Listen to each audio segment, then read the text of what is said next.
Player Shakib Al Hasan প্রসঙ্গ বর্তমানে সবাই তো তাদের বউ এবং তার টাইমলাইন দেখতেছে, কি তারা বললো বা কি করতেছে, এরকম একটা সময় এখন চলতেছে। তো সাকিব আল হাসান কার সাথে শোলো, কার সাথে ঘুমালো, কার সাথে রাত কাটালো, এই সমস্ত বিষয় না। নাফিসা কামালকে নিয়েও একটা গুঞ্জন শোনা যাচ্ছে। এই সমস্ত কোনো বিষয় নিয়ে আমার কোনো বক্তব্য নয়।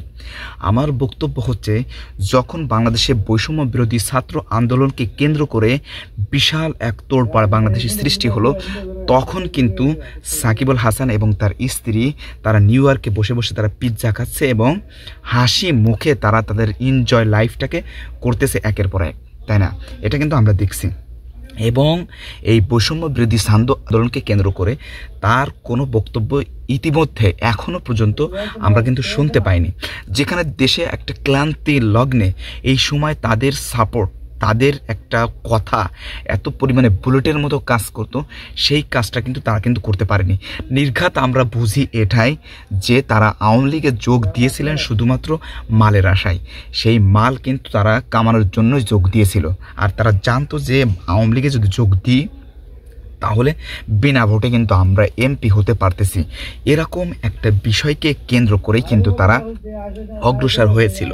কারণ আমরা সকলে জানি যে আওয়ামী লীগ থেকে নমিনেশন পাওয়া মানে সে কিন্তু অলরেডি এমপি।